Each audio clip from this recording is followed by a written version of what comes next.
Hi everyone, so we are talking about the Online Chess Olympiad 2020 that is currently going on, and India has done a phenomenal job by beating China, Germany, Georgia, Iran and all the top teams. Finally, India is on the top of Pool A and heading directly towards the quarterfinals. So let us look at the standings before diving into the game. This is the result after day 2. India was on the second place behind China because of the internet issue, the mishap that has happened against Mongolia. But now coming to day 3, round 1, India was a little bit shaky against Georgia towards the beginning but managed to get a win with 4-2. Coming to round 2, India had a very good win with 4.5, 1.5 against Germany. And now coming to the most important round of the day, India versus China. The point is, whoever gonna win will go to the top of the leaderboard. So India has to win. There is no other choice left for India. And India did an amazing job. All the tough boards, the open section and the women's section, Indian players got draws after draws. Harika was a little bit in trouble in the middle but managed to hold the position and get a draw. And now the rest depends on the junior section. Praggnanandhaa and Divya obviously did their job amazingly. Praggnanandhaa played a so matured game of chess that we are gonna see in this video, and Divya also did her job. She is an attacking player by default. She started attacking but it was a little bit out of control towards the middle. She managed to hold the position, and again towards the end she won pawns after pawns and forced her opponent to resign, and by this Divya also won and India won against China with 4-2. So now we are gonna go to the game by Praggnanandhaa. We are gonna analyze that and try to look into the brain of Praggnanandhaa here. However, towards the end of the video, we are going to see whom we are facing in the quarterfinals. So stay tuned. But for now, let us come to the game played by Praggnanandhaa against China. So we are talking about the round 3 of day 3 of Online Chess Olympiad 2020. India is fighting against China and Praggnanandhaa Rameshbabu from Team India is playing with the white pieces. Liu Yan from Team China is playing with the black pieces. And white begins the game with e4, black replies with e5, the king's pawn opening, knight f3 attacking the pawn, knight f6 counter attacking the pawn. So we are looking at the Petrov's defense or the Russian game on the board. And Pragg here chooses to go for d4, the modern attack or the Stanitz attack on the board, and it's a relatively better choice, aggressive choice to deal with Petrov here. So knight into e4, d into e5 and d5, strengthening white's position, white's knight over the center, which is working as an outpost. So white first decides to deal with that first. So knight b d2 with the idea of getting rid of the knight as soon as possible. And black here exchanged the piece, knight into d2, bishop into d2, which is not a very great choice for black in the opening, because a piece which has traveled this much from g8 to f6 to e4 and exchange it for a piece which has traveled only once is not a very great idea by black, because effectively black here loses a lot of tempi, and as a result we can see that white is now ahead in development. White has 2 active pieces on the board whereas black has none. So black has to go for some rapid development here. Bishop e7 also creating some room for the king to castle here. Bishop d3 with the same idea. Bishop g4 pinning the knight against the queen, and h3 kicking off this bishop first. Bishop h5 defending it at the same time maintaining the pin here. And white here chooses to go for castles. Black goes for knight d7 developing. And white here could go for something like rook e1 or queen e2 or something else like that. Expanding on the queen side is also possible, but here white chooses to go for g4. So Pragg is actually going for some aggression here. So black needs to defend the bishop first. Bishop g6, and white here shows some real maturity. White here goes for bishop f5. Now what is the idea here? The idea is that after bishop captures, pawn captures, these two pawns will create a very strong pawn center for white, which is gonna be a strength for white in future. So a really mature positional decision made by Praggnanandhaa here, which is great, absolutely brilliant. So black first goes for c6 and bishop f4. Now e6 is coming. The bishop pair is looking on the queen side.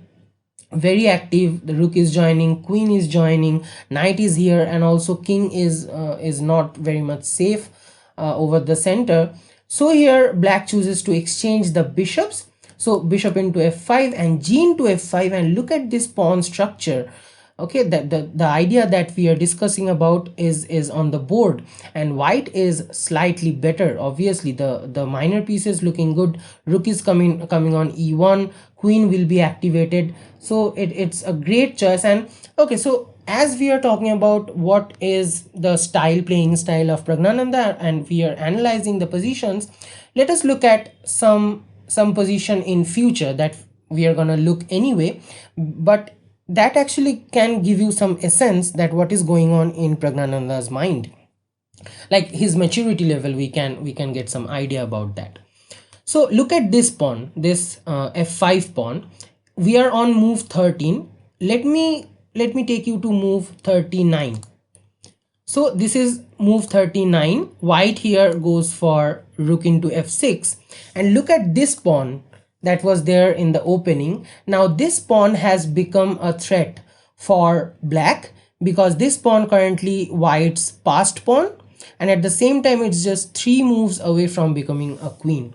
So that is the maturity level of Pragg, and the foresight we can guess that even in this early in the game, Pragg can look for this kind of positional ideas, which is really great at his age. It's really phenomenal.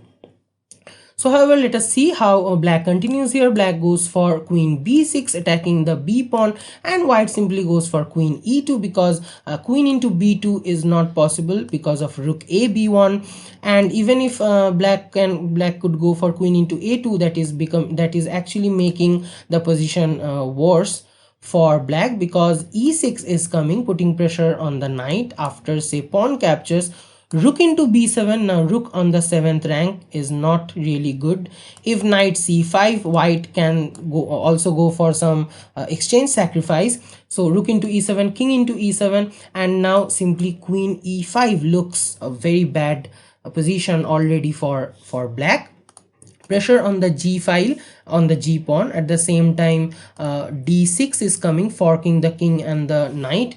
And also if after, say, king f8, knight g5 is coming, and all the pieces are now looking over on the king, which is not great for black, obviously.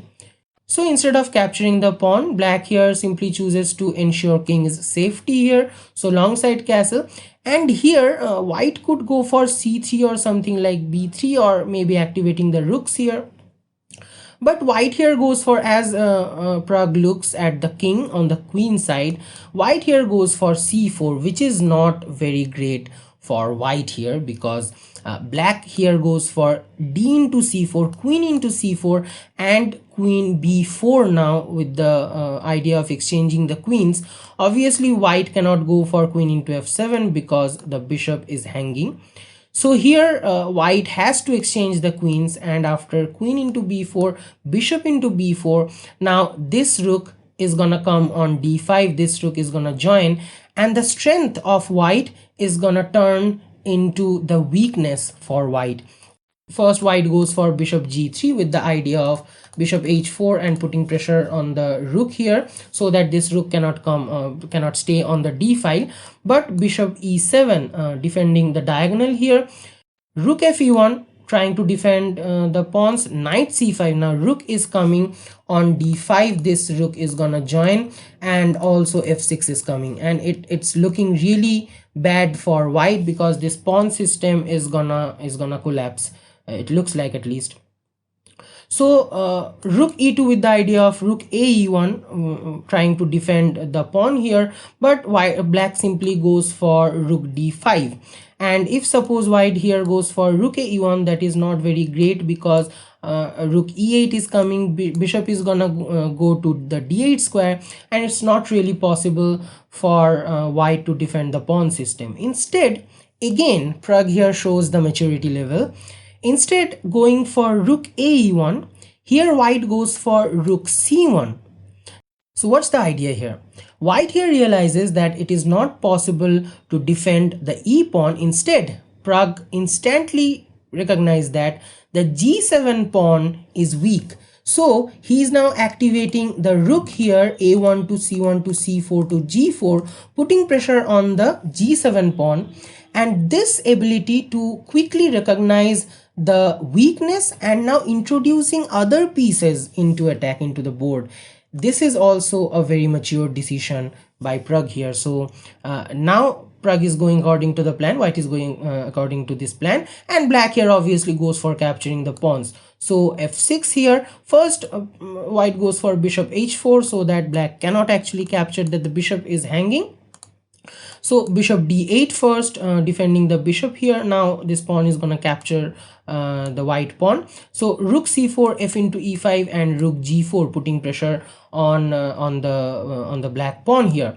And bishop f6 trying to defend it, but then white goes for knight g5. Now knight is coming on the f7 square. Black here could go for h5, attacking the rook, but instead it's a rapid game, so this kind of mistakes can happen on the board that we need to realize.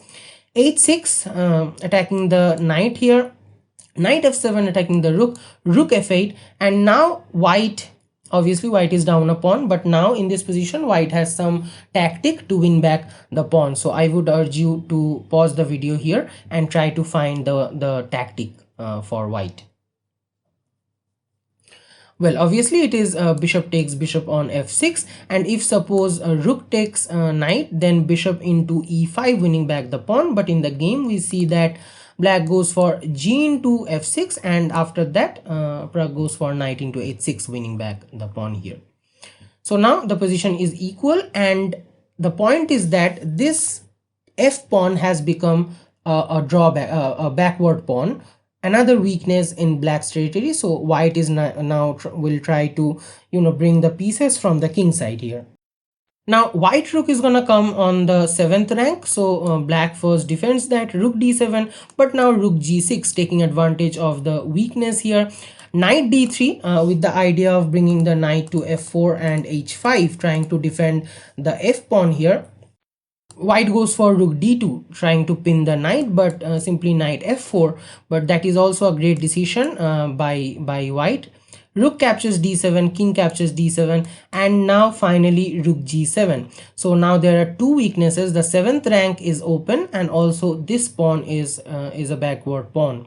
So obviously black needs to defend the pawn here. So rook c8, and now king h2, because the pawn was hanging. So knight h5 now, trying to defend the pawn here, but simply rook h7 now, putting pressure on the knight. So knight f4 and h4. Now this pawn has become a strength for white. It has become a passed pawn. So white will again try to take advantage of that, and it has become a threat for black. Rook d8 now, with the idea of bringing the rook on the 2nd rank, which is the same concept as the 7th rank from the perspective of black. So rook f7, obviously putting pressure on this pawn. Knight h5 now, trying to defend it, but then white goes for knight g4. Now this knight is gonna capture this pawn. Looking at that, black goes for rook d4, so that if knight captures, then rook captures the h pawn. Obviously black will go for some counter play. He's not gonna look at the position helplessly. So knight into f6, rook into h4 check, king g2, knight captures and rook captures, and now we enter the the kind of rook and pawn endgame. And now look at this pawn. White has a slight edge over the board because of this pawn has become a threat for black. It's just like the thing that we are talking about at the very beginning. This pawn has become a passed pawn, and it's just 3 moves away from becoming a queen. So rook f4 now, rook f7, putting pressure on the 7th rank. a5. Now black tries to roll off his pawns, trying to bring the king from the other side and putting pressure on the pawns here. That is the main idea. King g3, but the rook is defended, nothing to worry about. So king b8 now, with the idea of bringing the king from the other side, but simply white here pushes his pawn. f6 now. a4. This pawn is now controlling two of the pawns, two of the white pawns, and that is the basic idea behind playing a4 here, pushing a4. The theory is one single pawn can now control two pawns of white. This pawn is blocked and this pawn cannot go to b3 or even b4 because Aposo is there. Rook f8 check now, king a7, and now rook e8 with the idea of if rook captures, rook captures. So let me make the arrows, rook captures, then this pawn is gonna be a threat for black. So black captures the pawn, rook into e5, and now we are looking at king b6, trying to bring the king over the queen side and trying to gobble up the pawns. So f4, finally white starts pushing his pawn, rook d6 with the idea of bringing the rook on the second rank. So rook e2, preventing the idea here, rook d1 with the idea of bringing the rook on f1, and now bringing the king closer to the rook here and trying to capture the pawns somehow. Okay, so white simply goes for f5, and here the right idea is rook f1 with the idea of bringing the king into the game. And if suppose white goes for something, okay, let's see how it happens. The pawn is threatened, so king g4, and now king c5. Now white will try to prevent it with rook d2. Now this square is blocked by the pawn, so here the idea could be king b4 followed by a3, now trying to vacate either capture or b3 now. And now white will try to come on the c3 pawn, c3 square, and trying threatening to capture the rook, and that is the right idea in this position. This position could go into a draw, but here out of pressure both the sides are now, especially Praggnanandhaa is down to 10 seconds, and now both the sides are feeling the heat. And in this position, coming in pressure, black here starts giving some unnecessary checks. That is not very good. So rook g1 check, king f4, rook f1 check, king g5, which these unnecessary checks actually gives black a chance to bring the king over the board, up the board, and now white can go for pushing the pawn towards the last rank. Black here goes for king c5, bringing the king closer to the rook, but now it's a bit late because the king is up the board, and now white will simply start pushing the pawn. Vidit Gujrati, the team captain, while looking at this game, was suggesting rook d2 with the idea of cutting off the king, but realizing that it's a bit, black has wasted some moves in giving checks. Now there is no problem in pushing the pawns here, so white simply pushes the pawn f6, king d4, bringing the king closer to the rook, but simply king g6, now king d3, now rook g2 with the idea of rook g5 and rook f5, building a bridge over the f5. After rook captures, king captures, the pawn is gonna be promoted to a queen, and there is almost no way to defend that position. However, b5 trying to go for some counterplay over the queen side, but it's too late. f7 now, and now after b4, white here goes for rook g5 with the idea of rook f5 and building the bridge here. So suppose rook f2 with the idea of gobbling up the pawns, then simply rook f5, rook captures, king captures, and it's gonna be a passed pawn. However, in the actual game, black decides to capture the pawn, rook into f7, king into f7, and now white is simply up a rook, and it's simply winning for Praggnanandhaa here. However, black chooses going for last try. So king c2 with the idea of gobbling up the pawns, but here Vishy Anand after the game suggested rook g4, which is simply great because suppose king captures, rook captures, king captures, rook captures, this pawn is isolated and it's simply winning for white here. That's a kind of simple win. However, in the position, Pragg goes for a harder way of winning the game. So rook g2 check first. After king b1, here also b3 is winning, but Pragg again goes for a3. And after b into a3, the king is cut off. So c5, black tries to roll off this pawn here, but simply king e6, c4, king d4, the king catches the pawn, c3, king c4, and now c2. Now this pawn is gonna be queen, but there is winning tactics for white. So rook g1 check, c1 equals queen, rook captures, king captures, and then king b4, and it is in this position. Liu Yan resigns and Praggnanandhaa wins. With this, Divya was winning, yeah. So with this, however, India actually is gonna beat China with this huge game by Praggnanandhaa. So let us see why this is winning, because simply here, suppose king b2, that is not possible. After king into a4, king c3, king b5, and then say king b3, and then simply a4 is there. And suppose after king b4, here black chooses, like tries to go from the other side, king d2, king into a4, king d4, king goes here, and suppose say king d4, then simply king b6, and if king tries to come closer, then a5 is there though. So it's simply winning for white. The point is that if suppose in this position the king was on the other side of the board, then this could be a little bit tough for Pragg, because there could be, you know, taking oppositions and all those endgame theories could come into play. But now it's simply winning for white. Here the king is on the other side of the board, and there cannot be done anything. So with this, we are coming to the end of the game. Now India has beaten China. It's a huge achievement for Team India. We are looking strong, and let us discuss about what we are going to face in the quarterfinals. So according to the playoff scheme, the third place from Pool C is gonna fight against the second place from Pool B, and they are gonna fight the team which are gonna win will fight India in the quarterfinals. So Armenia is in the third place of Pool C, and Greece is in the second place of Pool D, and I think that Armenia has a slight edge over Greece because of Levon Aronian is there, and all there are strong players.